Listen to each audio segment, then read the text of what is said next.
this be the right kind of attire for today's meeting or not? So understanding the language of clothes for a layman is very difficult because sometimes when you do look very formal, you start behaving very formally, but it may not be required. And when you look very informal, you have to behave very formally, but it may not be required because what you wear has an impact on how you feel and behave. So my today's session is going to help you understand the language of clothes and how you can manipulate the same to be able to use those clothes for your important meetings or for your day-to-day, workwear. So let's start understanding the difference between formal and informal clothes to start with. So if you see this image, you will see that there's a black blazer and then there's a yellow jacket. Now, of course, the black blazer is a formal wear and the yellow jacket is not at all formal because of the striking color, because of the embellishments of zip and the buttons that you see. It's definitely not formal. So what is really formal wear? Basically anything which has a collar to it is formal. So it could be in your shirt, it could be in your kurti that you wear. As long as it has a collar, it classifies. I mean, it does become a formal wear. But you also have to keep in mind the colors. The colors cannot be very vibrant. It cannot be very catchy. It have to be simple. It has to be solid colors. Then only it classifies as a formal wear. And what is not formal is very evident from these images. If you see, you will see that round neck, too much patterns, anything that's blingy is not formal. Anarkali is not at all a formal wear because of the the flair it has. It is not classified to be a formal wear. So all these things have to be, they should be avoided in a formal setup because you may feel that you're feeling comfortable wearing them, but the others do not perceive you of looking formal, and they may doubt on your performance when you start wearing such kind of clothes. More images of informal wear: animal prints, round necks again, jeggings, leggings. These are definitely not at all formal. As I said earlier also, you may feel comfortable in them, but when others look at you, they don't form a very good impression about you. And they think it's very casual. Accessories also have an important role to play in a formal setup, and though you may be wearing formal clothes, but if your accessories are informal, all the effort that you made of looking formal goes waste. Danglers, nose rings, sling bags, all these junk jewelry kind of stuff is not at all formal. So you have to get rid of them. You can save them for your casual social meetings, social setups, but not really for formal. All these are formal accessories, and if you just add a simple string of pearls also, it really communicates a lot of sophistication and elegance about you as a person. Your watches have to be simple. It could be a round or a square dial.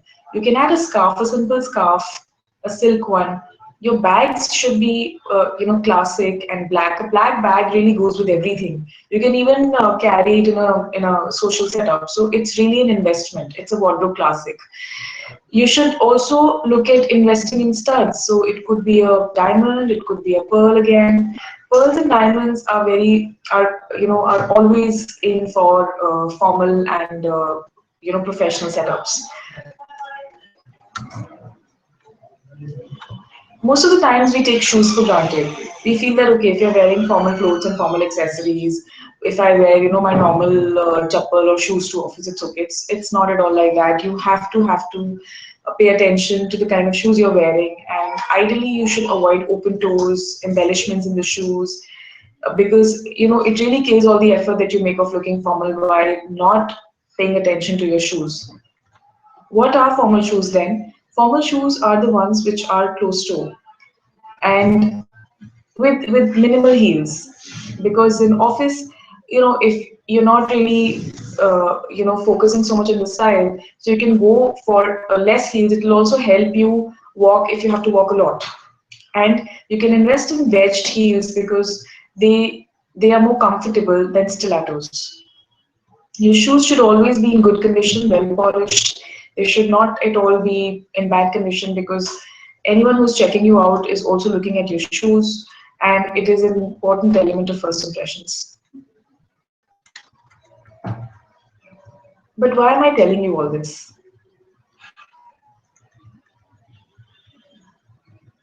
Because anyone who's looking at you forms an impression about you in 3 seconds. In these 3 seconds, your clothing, your grooming, body language, etiquette, everything is counted for. And the first thing that anyone notices about you is your clothes. So, are your clothes in good condition? Are you wearing the right kind of attire for that kind of a meeting or an occasion or a setup? Are you well groomed? Is your makeup in place? Hair in place? Clothing and grooming are the very important elements of first impressions. And communication, so the way you talk, what you say, has no relevance in these 3 seconds. It's only your visual communication which plays an important role. So visual communication means your clothing and grooming. So how also your etiquette and body language. So how firm is your handshake? Are you really doing an eye contact? You're not doing an eye contact. Where are you looking? Are you giving a nice warm smile to the person you're meeting? All these things are important in first impressions. Now let me start with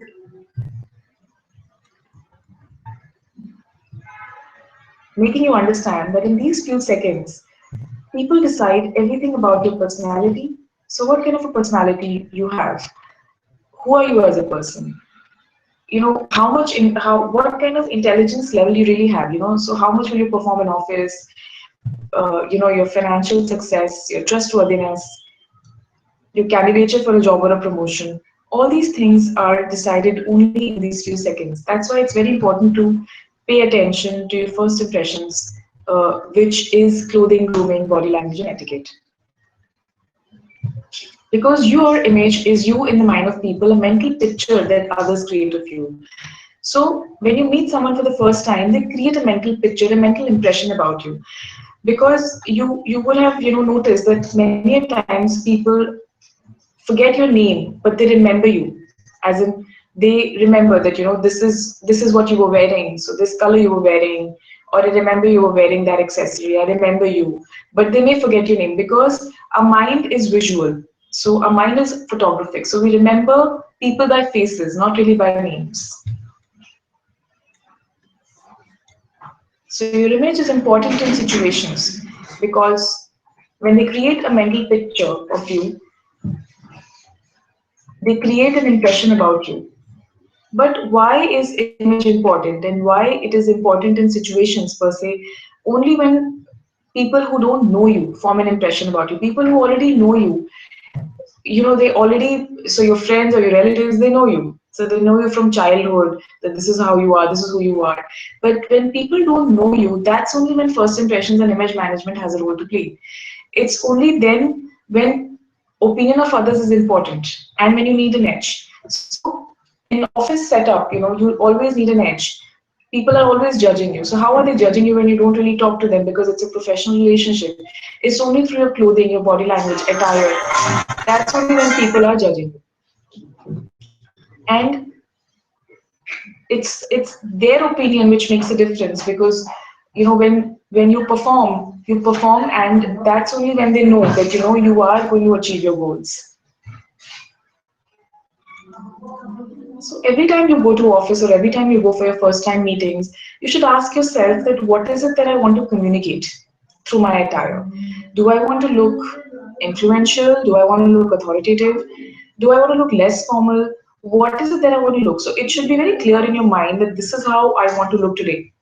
So when you have these communication messages in your mind, you will be able to manipulate your clothing by making by all these communication messages, because clothing has the power to not always look authoritative. I mean, with your clothing, you can look authoritative. At the same time, you can look approachable. In my next slides, I'm going to make you understand how you can do that. Let's start with Western wear, and then I'll start with Indian wear in the few slides. So, all of you would have seen these matched suits, black matched suit or a beige one or a gray one. But when is it that you should be wearing it is most important to understand. So black matched suit should be worn mostly in your conferences, in your meetings when you have to really speak as a speaker. So that's a good time. And if you add a pearl string with it, it will really also add communication message of sophistication and elegance. When you're in office, when you have to talk to your subordinates, when you have to bond with them, when you have to give them work to do, when you have to build relationships, it's a time to go for subtle colors, maybe beige or a gray with a shirt inside which may not be of a very darker color. So go for lighter colors because that's a time when people are not really getting scared of you. So that's a time when people will really start approaching you because darker colors always, leave you with more authority. So few colors in business suits from high to low authority. Black is the most serious one, followed by dark gray, blue, then light gray, and brown and olive. So you can choose, from these business suits, which one should you go for as per the requirement of the occasion. Some pattern options. Pinstripe, glen plate are the most serious patterns. Again, you can choose, if you feel that you're going for a very serious kind of stuff, then you have to go for these serious patterns. Otherwise, you can go for stick weave and house to check as well. You can go for plain options also. Investing in unmatched suits. Now, when should you go for unmatched suits? That's the time when you are in middle level management. So you may be a manager, you may be a senior manager for your sales meetings, when you have to really, really build relationships, bond with people. That's the time you should go for unmatched suits. Go for lighter colors in the blazers, and you will start feeling that you're not looking that serious also. And when you don't look that serious, you don't behave that serious also. So try to go for polka dots shirts inside and go for a nice, powder blue kind of a blazer. You can also go for different colors like grays and greens, but then that's more for professional setup only. If you're in a creative business, you can go for different colors also, like pink or a striking orange or a yellow, but only when you are in creative professions, like you are in a profession of styling or advertising, because that's the time, people don't expect you to look and behave so serious all the time.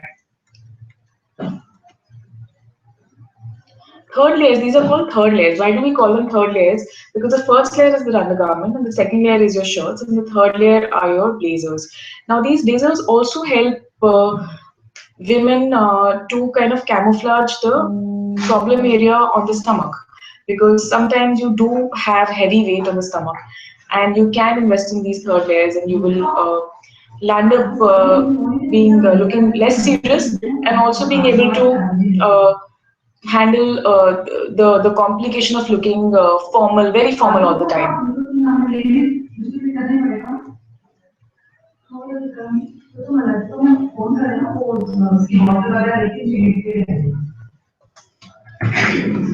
Okay, so I hope that helped you out to look less serious and approachable and influential.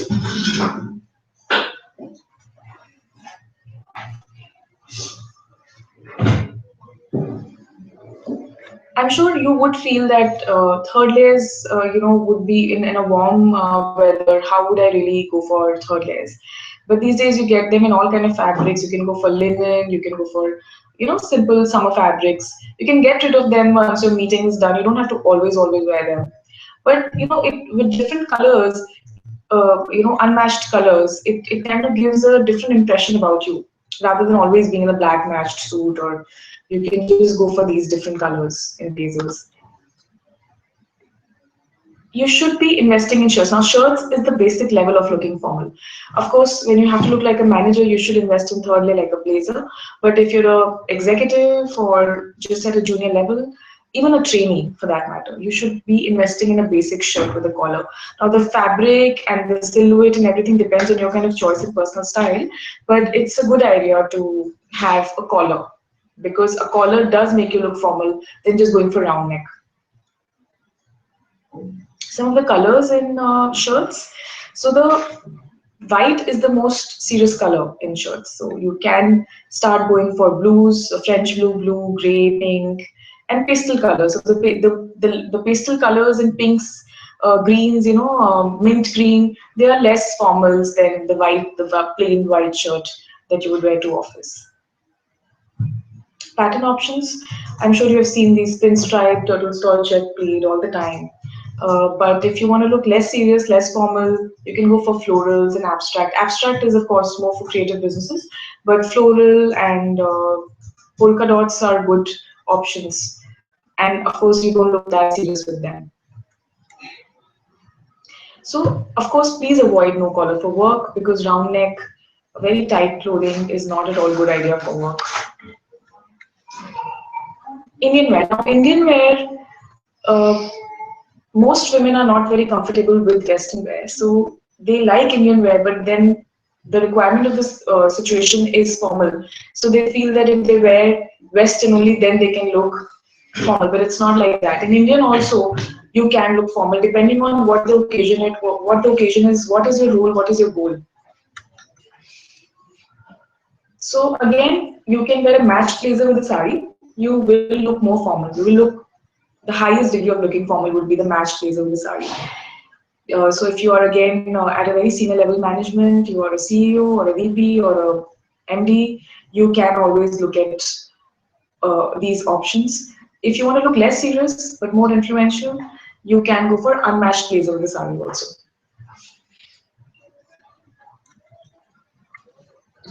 You can have collared blouses in with a sari. You can also go for kurtis with a scarf. Uh, Again, it's more of an ethnic kind of look, but then solid, simple colors would be better idea.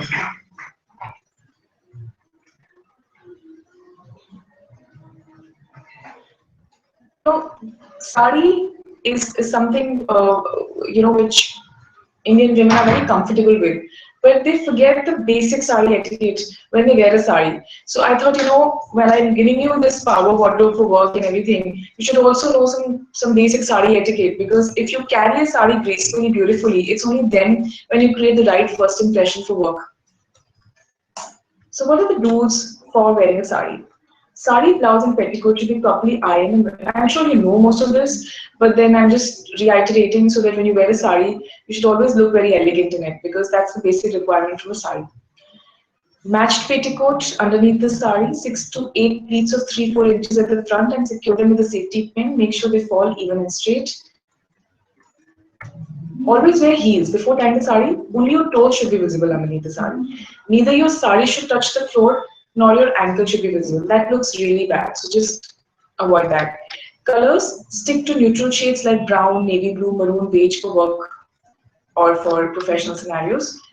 Patterns, choose only small patterns, prints, not very bold patterns, big prints. They don't look formal at all. What are the don'ts? Now, colors, it's like I said, it's best to avoid, earlier also I mentioned, best to avoid vibrant red, fuchsia, turquoise, vibrant colors like fluorescence, parrot green, not at all for workwear. Shining, glittering sarees, petticoat should not be visible from underneath. That looks really bad and gives a very negative impression. Some images to make you understand this better. Properly pleated, simple sober colors, well coordinated. Palla to be pinned, very important. Don't leave hanging. Because see, if you can carry it, it's okay. But ideally, it should be pleated because you will be relaxed if it's pleated. It's not going to again and again fall on you. What are the don'ts? Again, midriff, not a good idea to show that in a workplace. Heavy fabric, heavy embroidery, very long palla, not at all for workwear. Skin show, avoid that. Transparent sarees, deep cut blouses, all of it is not at all workwear. Some salwar suit etiquette also. Simple colors, preferably with collars, nothing distracting. Pin the dupatta properly because the more you pin up your stuff, the more relaxed you would be, the more easy you would feel. Prefer pants to salwars. They look more formal with less flair.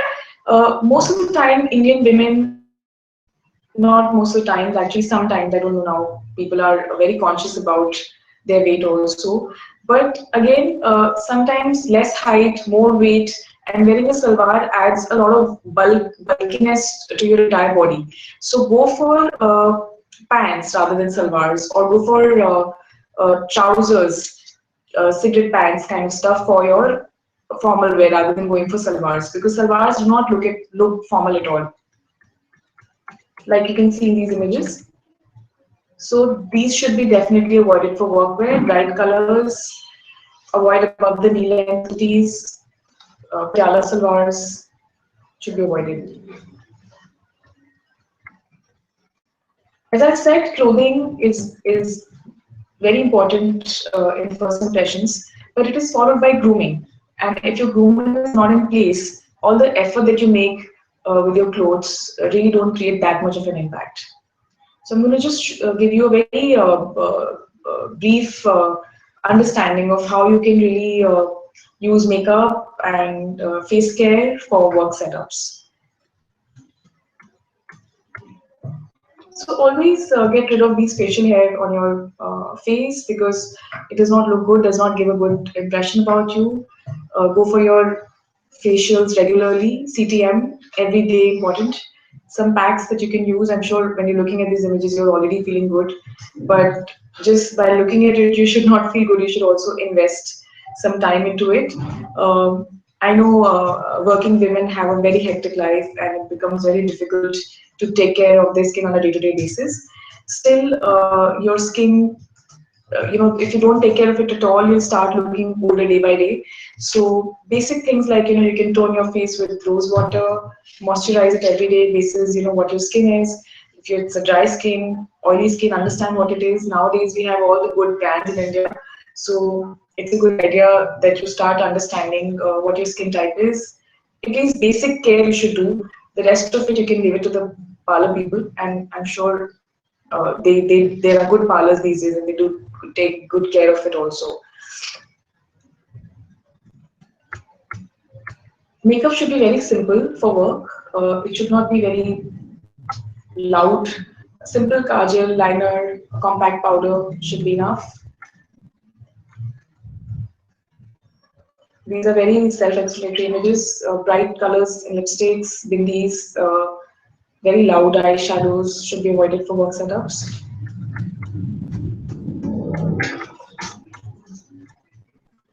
Hair should be neatly tied up, no highlights. Um,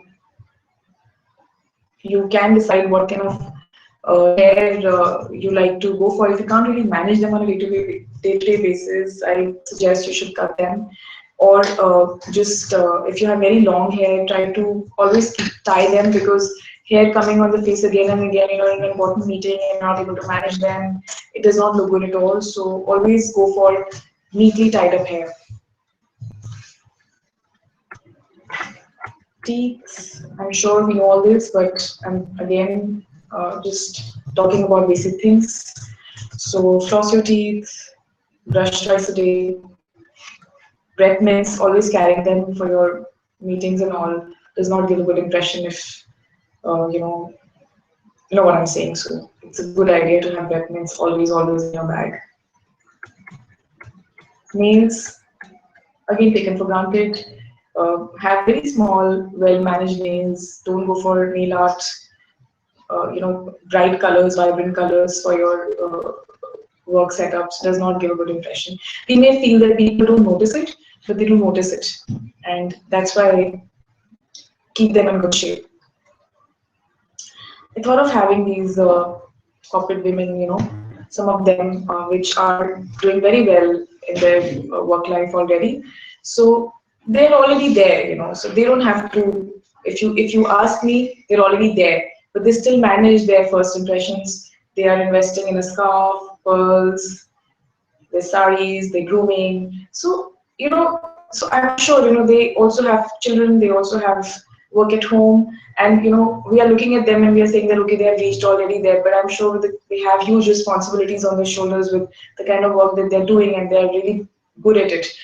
Still they manage their image, still they manage their impressions. So if they can do it, why can't we? So I'm leaving you with these well-established women so that they can inspire you, and you also so inspire you both in terms of image management, first impressions, and also with the kind of work they're doing. And I'm sure the session helped you today. If you have thank you, Nidhi. Thank you for a wonderful session. And we have a lot of questions which you can